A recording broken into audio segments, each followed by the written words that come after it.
right. No. All right. I think.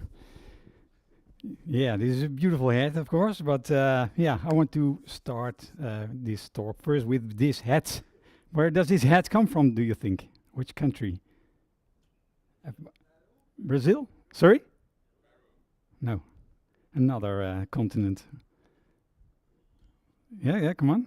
Doesn't matter what you call. You can also say Holland, but that's not good. I come from Holland. Huh? Nepal. It's Tibet. Yes, this that's it. Tibet. This from the monks from Tibet. And why I start with this silly hat? Yeah. Okay, let's first start with the table of contents. I want to start with the front-end monolith, and I explain you why this has something to do with my story about microfrontends. Okay, and I step over to microfrontends and I show you a tool, module federation, and I show you a real app today. And I want to, I've cycled 25 years ago, a long time ago. I cycled from the Netherlands to Nepal and Tibet, and I bought this hat. And okay, that is not the case, what I want to start with. I cycled here, you see. It was 9 months, so it take a lot of time. It was quite relaxed in the end. And I met a lot of friends, and we went to a park, the Bardia Park, a little park in on the edge of Nepal and Tibet. And we slept here in a lodge, jungle lodge, long time ago. You see old pictures here, long time ago. It's and with our old bikes, we placed there, and I was thinking, okay, jungle, a lot of wild animals there, and what can I expect? So I read a book about it, and I had the feeling, tomorrow is going something to happen. I don't know what, but I saw a falling star, and I think, hey, this is there's no coincidence. What's going on the next day? So we walked into the jungle with a guide, with a stick and not a pistol or something with him. And suddenly I saw in midair, I saw a silhouette of a rhino. And the rhino was, he hears us, and the guide says, hey, climb into a tree.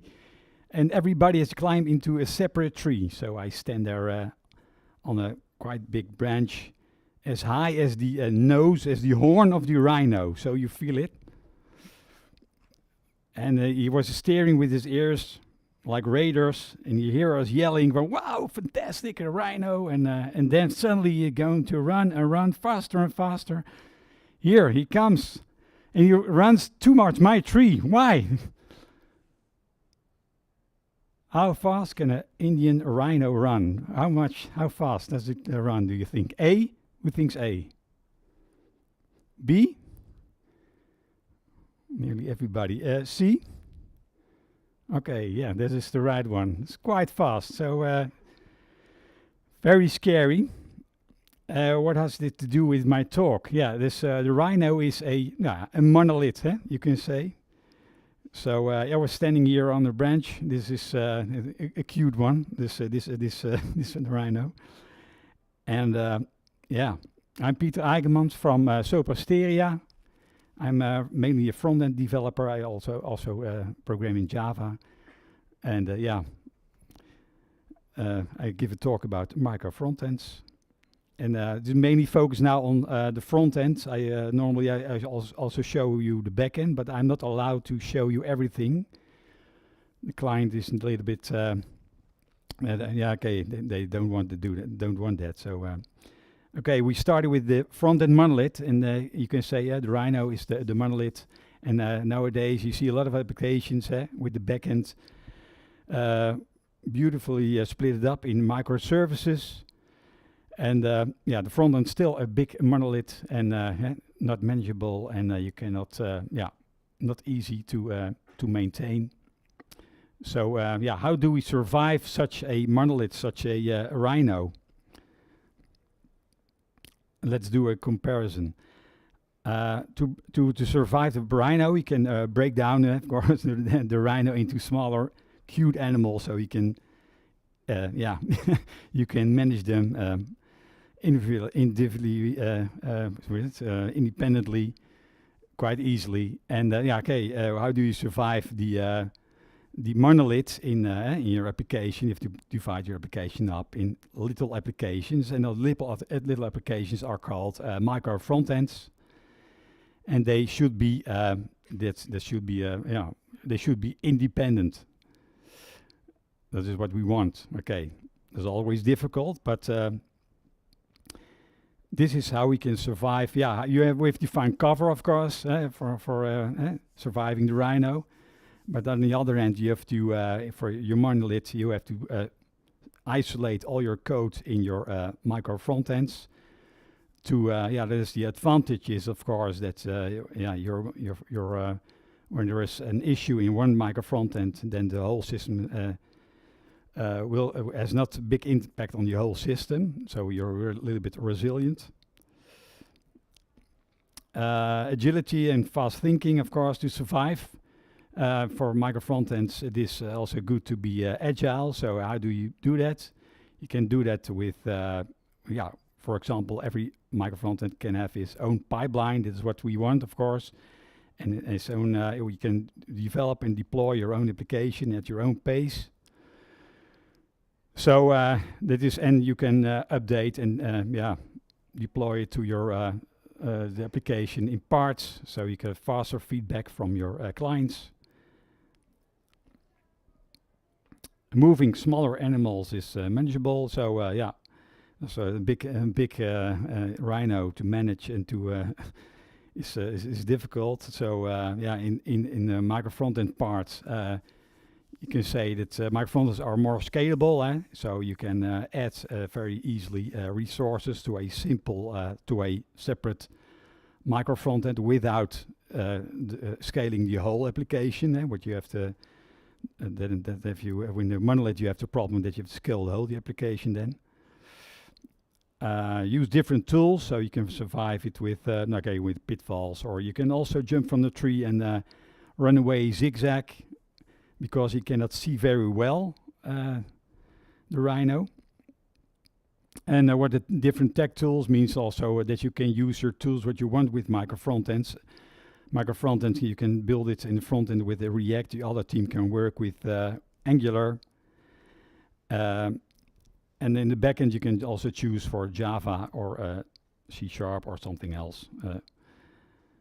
And stay alert, so you have to monitor your micro frontends if it works seamlessly together on the long term. Micro frontends, so you have one short definition, an architectural style where independent deliverable frontends are composed into a greater whole. So those you can say you can pose all those little parts together. Here you see that this micro frontend in another, you see another picture of it here, microfront application. It's a very simple view of it, of course. I miss here the API gateway, etc. But okay, it is clear. We have at the top, we have always, for our application, we need a host, a shell, which is responsible for authentication, authorization, routing, and also for which micro frontend, one of the three, will be rendered on the page. So, for example, Team A is responsible for a business case, showing all the products on the page, and Team B is responsible for selecting a product, and to and also for the C is responsible for the basket, you can say, shopping cart. What can you say more about it? Every team should be a little bit independent of each other. That's also important with micro frontends. We have this is in place. When you have this in place, you can say the micro frontends should talk with each other with simple events. That's what we want. We do that also in the backend. In our application, we do that also. Between the front end and the back end, You can also use, of course, REST and WebSockets. In my application, we have created for the Dutch railway system, we used WebSockets. So you can have real-time data of the trains, and the data is pushed to you, and not you don't have to pull the data for your REST calls. So that works very well.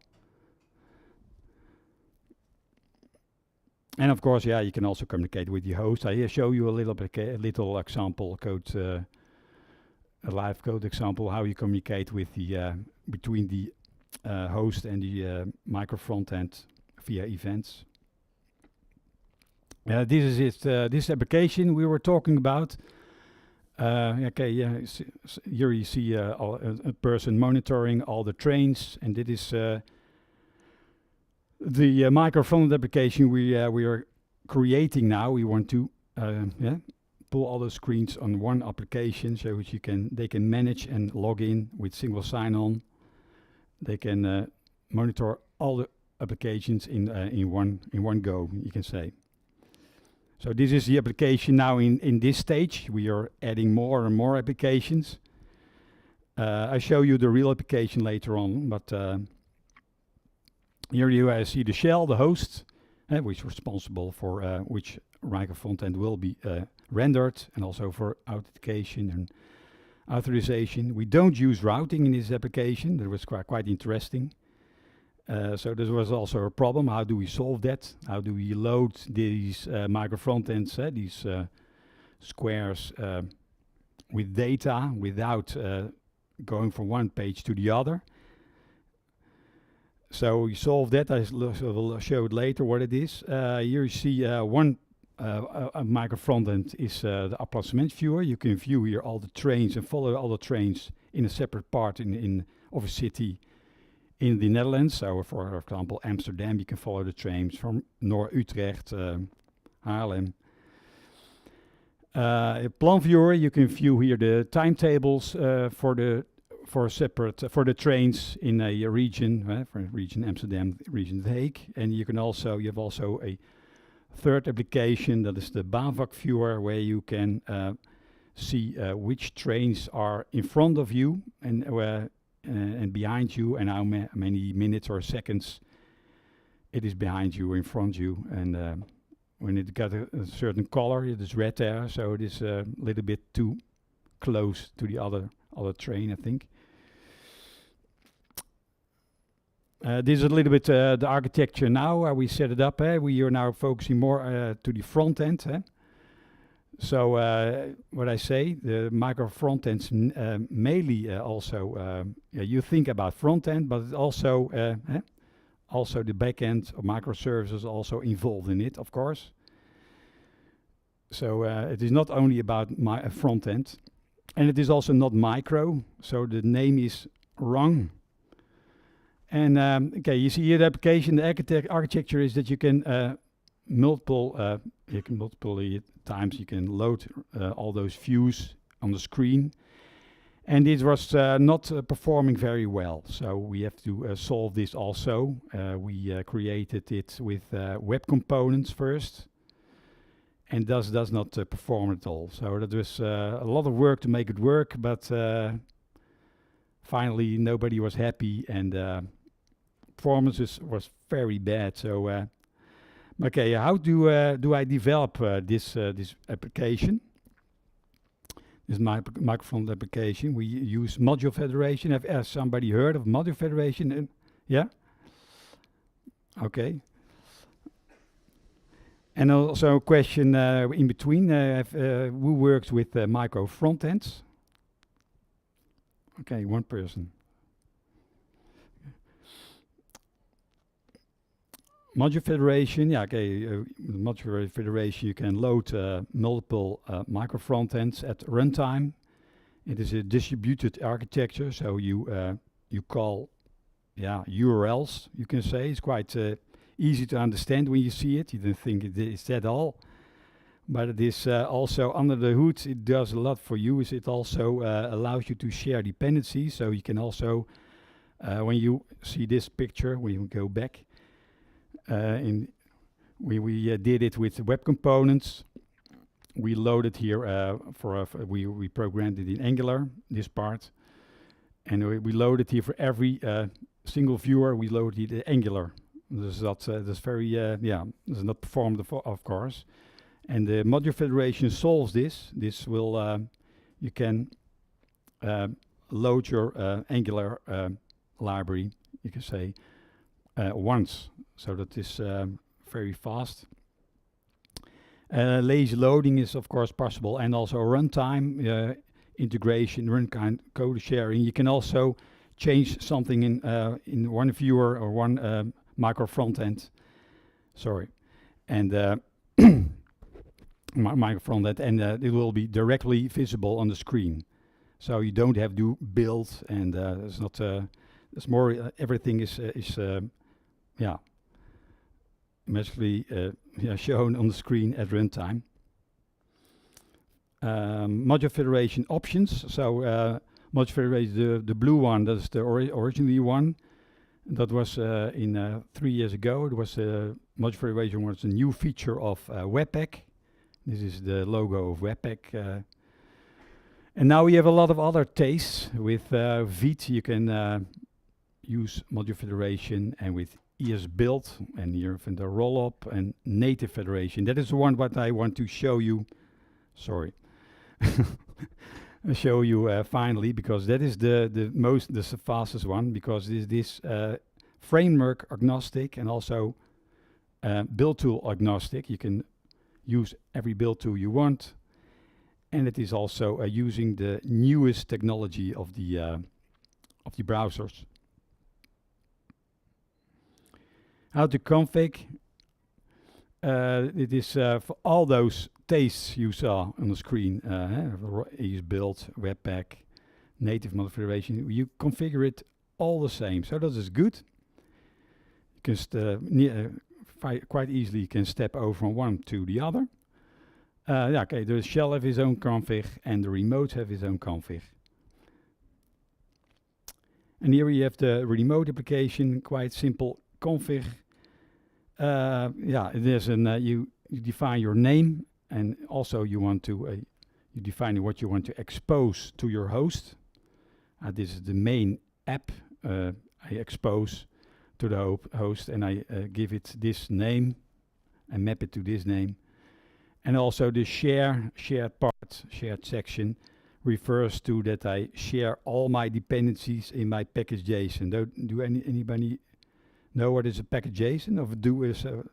Shall I show it what it is? Or do anyone? Yeah, okay. So I share it all. I share all my dependencies to the host, so they will be loaded once, hopefully. And you can also, in the skip section, you can declare what you want to skip for package. But you can also, in the host section, it's the same. You can also, this is quite simple, the configuration, name, and you give what you want to share. Now, okay, I do now for simplicity share all. But you can also do this. You can also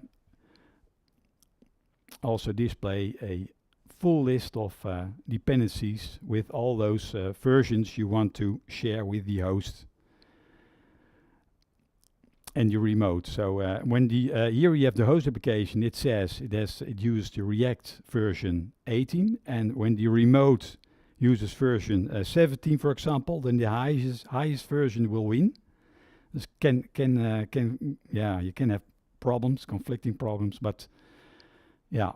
Sometimes it also, when you have a little version conflict, for example, you have your version 18 and the remote at version 18.1, then version 18.1 will win. So the highest compatible version will win. And that means also that that version will only be loaded. And that is makes the application very fast.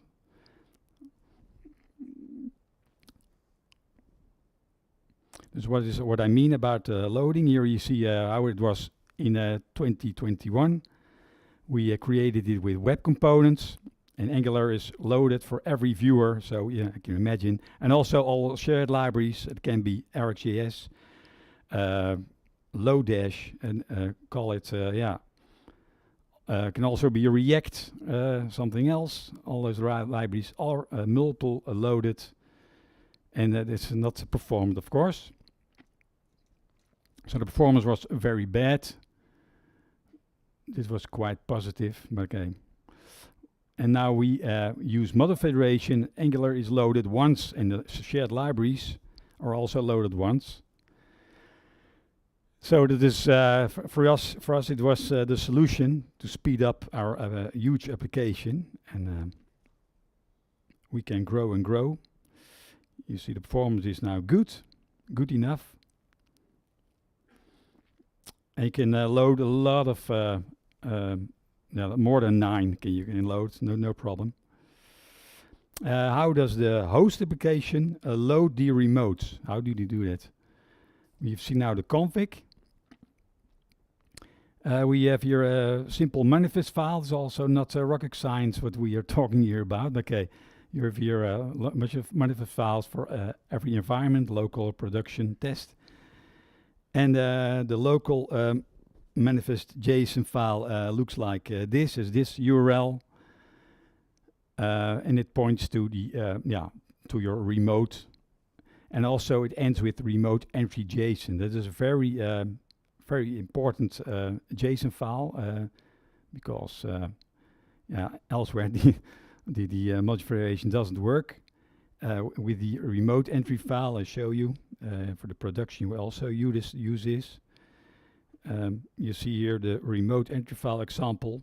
It contains the remote name we want to load in, and we want to also it shows you what you want to share as a singleton. So you want to load it once, and also the name is .remain app. You remember that was the name I was mapping to in the remote. So this is all this is what the host want to know about the remote to load it.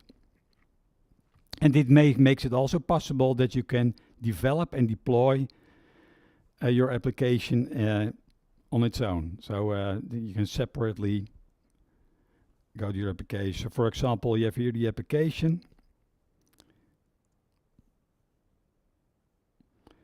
Here you have the real application. Does it? Okay, let's see.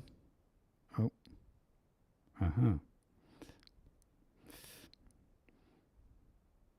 Right. Real application. Okay, you can zoom in and zoom out, etc. But it can also here you have the emplacement viewer. You can also separately work at the emplacement viewer. You see here the URL. And that is a good advantage. So you can here you can also here work with the I choose here a what was it, Amsterdam or something. That's Amsterdam Central. You can follow here a little bit the trains. You see sometimes you see it skip the trains. You can also seek a train.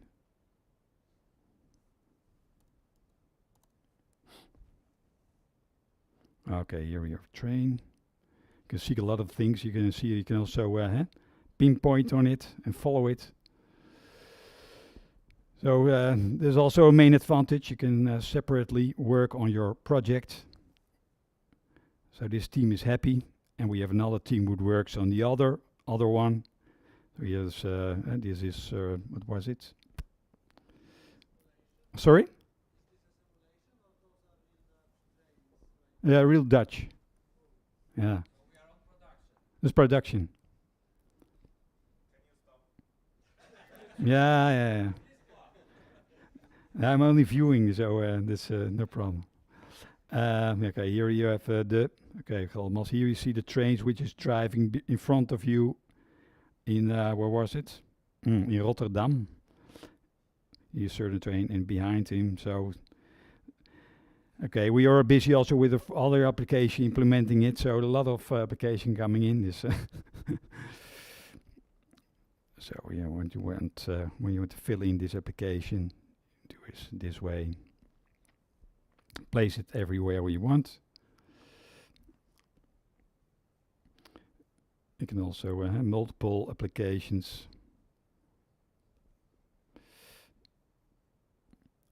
Etc. So This one is we are busy with, the fourth one. So, okay. Yeah, it's only for a little bit viewing from how we build it. Right. And then you can, okay, apply. Then you can choose your, here is Eindhoven, another city. You can also follow, there's not so much tracks here. We call it Spoor Viewer, huh? This application. So yeah, track viewer is then is English, of course. Delden, yeah, okay, etc. Nijmegen. And you have a lot of other options from how you can seek, but also how you can what you want to view, crosses and tunnels. Okay, train numbers you can set on, set off. So it's more a viewing application. So you can also save it, of course. So you see a message configuration is saved. And that is, you communicate then from the Microfrontend to the host application via an event. And I want to show that with a very simple application, because I'm not allowed to show the this real application, the code. And that's a pity, because I want to show also the backend. Okay. Okay, still we have here the WebSockets connections, you see, for all the real-time data. What's coming in here is the track information. You see here, what was it? Train position information, about train positions. And it is, okay. I hope you can read it a little bit. It's mainly Dutch. So this is updating in the screen. And yeah, and this is working with Angular. Let's go back. Okay, now we have here the URLs, your manifest files. I stepped too fast over. And how do we load these manifest files? We do this before bootstrapping our front-end application. We want to know all our URLs of our remotes, and then we do that with this switch statement. Very easy, of course. What is the location, and then underneath you call init federation to use the right manifest file for the right environment, and then you can bootstrap the front-end application. This is how you, when you have loaded it, you can, this is in a React example, you can load your remote module with the name /remote dash app. And you can show it on screen. And we configured it in the remote, if you remembered it, like this. So we map it to the app.tx file, we map it to the /remote app file, so we can render it. How do we use the load remote module call in React routing? Now there's also no rocket science. You see that we can use that method, and we can also map it to the routes. So native federation, native mode federation. There's a step further. This is now the positive message is that the configuration is 100% the same. So there's no difference. But this browser native implementation, that means that you use the newest technology in the browser, so as import maps, ECMAScript modules. So it is future-proof. So that's very important. You don't want to be vendor locked or in the future. So choose for this one. Okay, you can independently build Yeah, build kind of source independently of build tools. Yeah, okay, right. It is independent of all frameworks and build tools. You can use React, Angular, Vue, what you want. All the build tools I called already, Rollup, Feet you can also use. Yeah, the same config modular federation, no difference. And it embraces import maps and ECMAScript modules. And it is yeah, very fast. Because it uses all those new technology and also it is loading all those modules once. You see a little bit of architecture about the native federation. You have a lot of taste. You have here underneath us the core of the native federation, and you can use it for all front-end frameworks. But we have also on the top, we have created separate packages to make it work easier for you. For Angular, we use Angular Architects, Native Federation, and for when you want to use a Vite solution, you can use the module Federation Vite. I've created two very dummy applications, simple dummy applications in Vite and in Angular Native. So here you can grab this one. I don't want to show you because this is a little app, and I want to show you a little bit more the app I've created. This is an app I made for you in React and Vite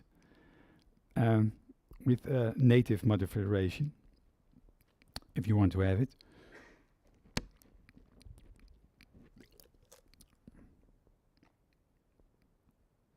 Let's see how much time do I have. Okay. And then, okay, you have to start up. Of all, you can use native federation with Vite with these commands. A little bit too much, you think, but it works. For Angular, it is quite simple. We use native federation Angular. We use one command for every module, for every microfrontend, to implement the native federation. Quite simple, and the configuration is the same as I showed you. The real world app, I've shown you this already, or it's too fast. Has anybody a question about it? Yeah? Sorry?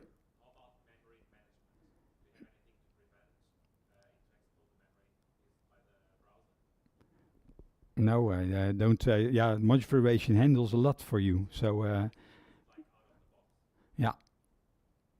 But you can also make mistakes, of course. What I say, when you have different versions, then the framework give an error. Okay, you say the host uses version 18, remote uses version 17, then it got an error. Or you can also have to deal with two versions which are loaded. When you say, for example, singleton false, you saw that option. Then you say to module federation from don't look to all those versions. The host wants 18 and the remote wants version 17. And yeah, if it works, that's also the question. But can also be very heavy then. Then it will be loaded, all those frameworks, double. So the best solution is to use the same version for all modules in your microfront application, of course, or nearly, nearly the same versions.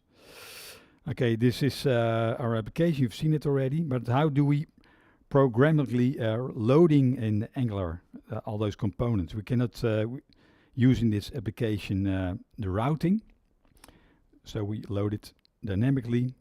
And we do this with a placeholder. So here you have this is okay, and here in this part I loaded my micro frontends. All those frontends are loaded in this placeholder. How do we do that? With a view container. It's a little bit magic in Angular, but it works very fast.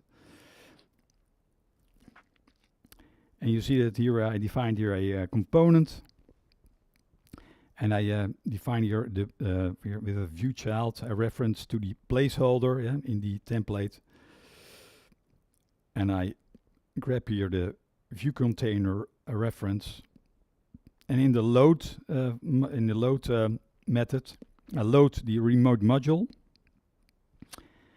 and then I want to show it, of course, on the screen. How do we do it? We have to use this view container dot create component. It means that you grab the via the module, we grab the component of the remote, and then we can have a reference of it, and then we can also set up communication from the between the remote and the host. It's very interesting how to see that. I like that. Communication between host and remote. Let's see if I have here a very simple application. Okay, let's say we have here a shell. Yeah, it's on the screen. Shell application, and the shell application has, of course, here this configuration. I've showed you already, and then here share all singleton true. And I also define here some packages I want to skip. And what I define also in the shell application is the manifest files here for a local host, here for one microfrontend, production, etc. And also in the shell application I have the main TS. This is the file. It is bootstrapped. It is called before bootstrapping, so you so it's a little bit what I told you already. I define here all my manifest file. I load it here, and this is all you need for the for the shell to load it. Now here we have the microfrontend I want to load, and here I define here also a config file, and I exposes here the app component TS. This is all Angular, what we are going to look at. There's a name, microfrontend 1. It maps to this name, / component. Okay, what you want to share. And yeah, there's a little bit what I want to show you about this setup, you can say. Firstly, we have the remote. I have a very simple application. Let's see, where is it now? Here is a microfrontend I've created here. There's the microfrontend 1 is this. I started up, and I want to place this in my host application. So but I also want to add tasks to my host. There's only to show you the communication between remote and host. That's what I want to show you. And the shell application is now the top. This is the white here. Here I want to have my microfrontend, of course, loaded, and I want to load it via this button. Does not work, of course, because I have to program it. And I want to add the task to the basket here upstairs. So quite simple. Okay.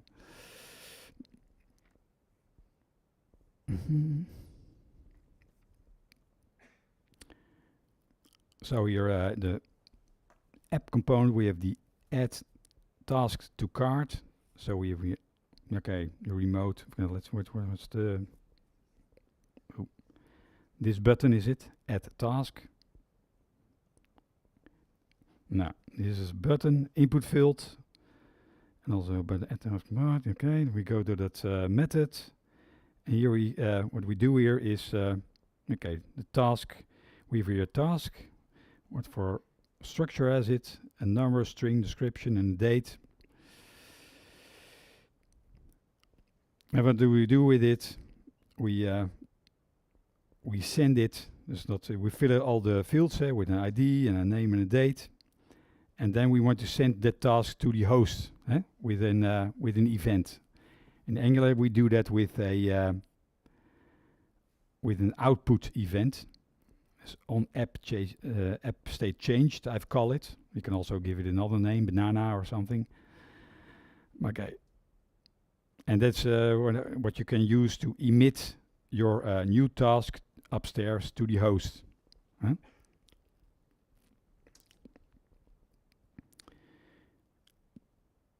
In our host application, I have also the problem I have to fill my placeholder first with the applaudissement. It's not showing there, not yet. And secondly, I want to send the tasks to the host application via the events. So this is all I have programmed for the what was it? Shell application, the host. And here we have the load component, load emplacement. Let's see how it works. Okay. Okay, works. Okay, fix me. This was one. What I showed you in the, what was it? On the screen or on the on the slides already. Placeholder, it is called the placeholder. Oh, the quotes are not good again.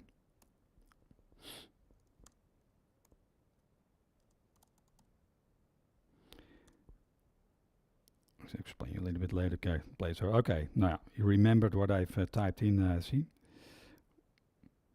I make a little bit a mistake. What was it?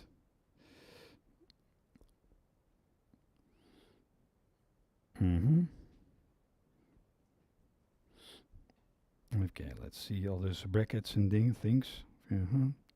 Does anybody see it or not? No. Okay, I see it. That's quite special for Angular. You can reference to the placeholder in your template, which you want to load your microfrontend in. And here I give it the name placeholder again. And it is as the type view container ref. So you can use it as a container you want to load. So you can also have other types. Okay. And then what do I want to do now is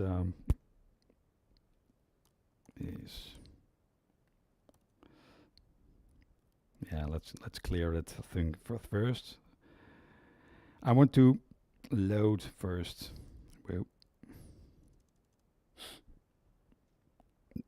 Dynamically load my component ref. Okay. It's okay. He's clever enough that that he knows already what is what's coming on. There's a little bit I want to. What I do here, I click on the button load component, and then I load the remote module with the name Microfrontend 1. We've declared it already in our config file. Then I pass in the module of the remote, and then I can load the the remote application, and it will automatically. This is not good. It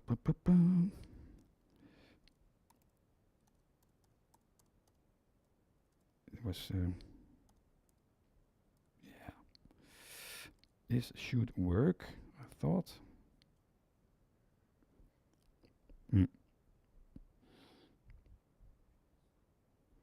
It's all about a little bit. I don't see it now anymore. What was it? Explain problem. Yeah. Call it.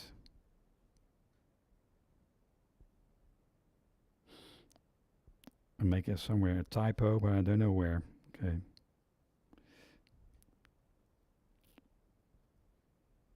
Okay.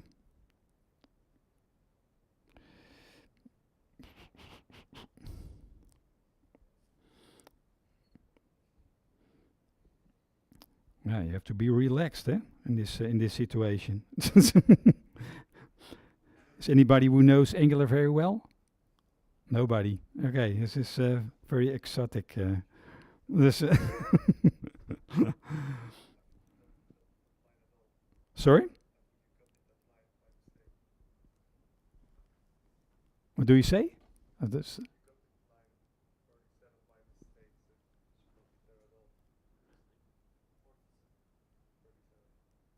Yeah, there is a mistake. Yeah, I'm seeking. I'm seeking for now. What is the problem?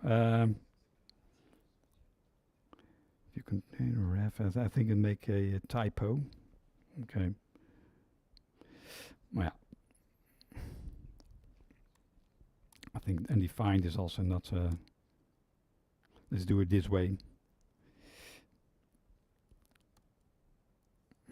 There's problems with undefined. Here you have something. I don't know what it is.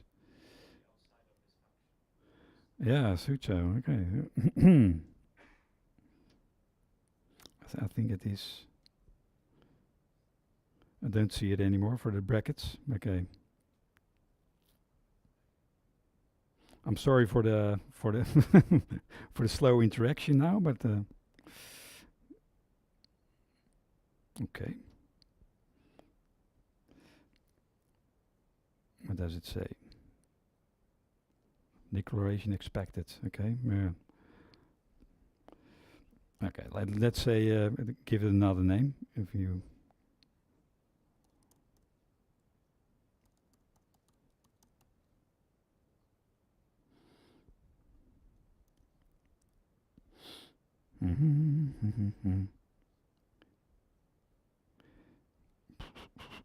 Yeah, wait a moment. Oh no, that's stupid. That's unbelievable, that you do too much. Man, okay, let's.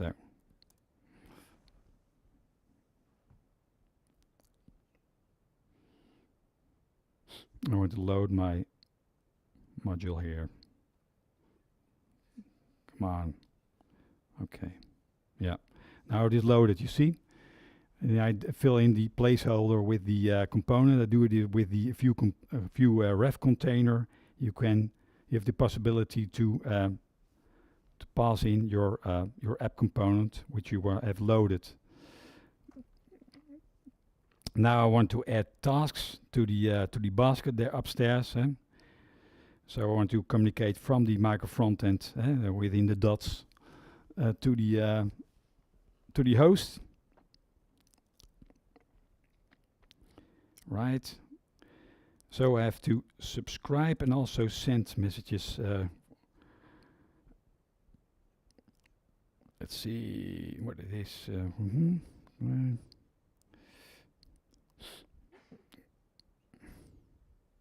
Well, I'm nearly ready, or it's not such a big thing, but okay, it's demo effect. Ref, yes. Okay, it looks like this is good. Okay. I think so. Oh, it's now gone. No. Yeah. Right, this instance. Okay. I grab here the instance of the component ref because I want to also communicate with the remote component. So you have to grab the instance. When you have the instance, you can also communicate with the via the on-app change. That is the name I've given in the in this app, in the Microfrontend app. You have here output property with the name on-app changed. So I can subscribe on that part, and I can subscribe on the task I want to receive, and I push it in an array. And the array will be displayed on the screen. Here you see app card. I pass here in the tasks. I've also made a component cards. I receive here the task in my cards, and here you see I loop over the tasks.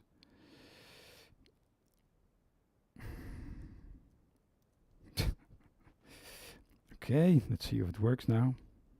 Not anymore. And that's what we want, of course. So okay. Ah, okay. I think it is.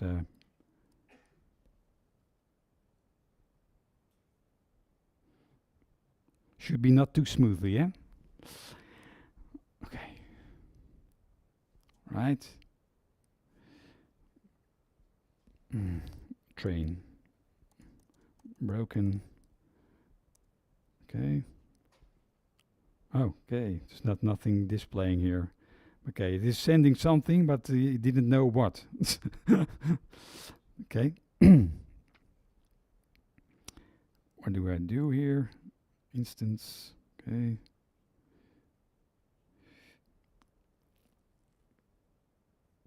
Yeah, okay. It's a little bit messy, I see.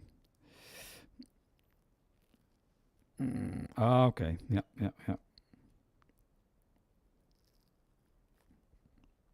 I have to parse, of course, the help stuff. This is not a new task.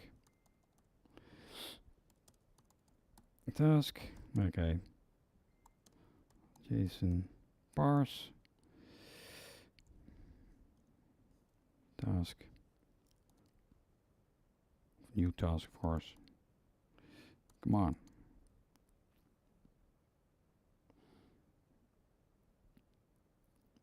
What's wrong with his name?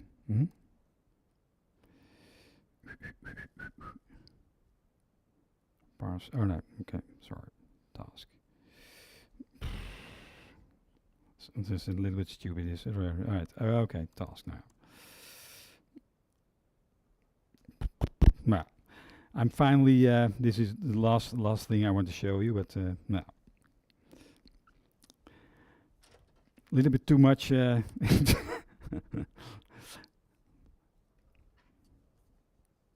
Wait a moment.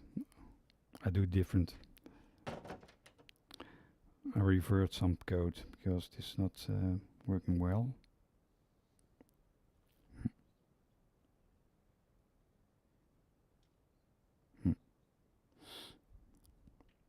Right. Okay.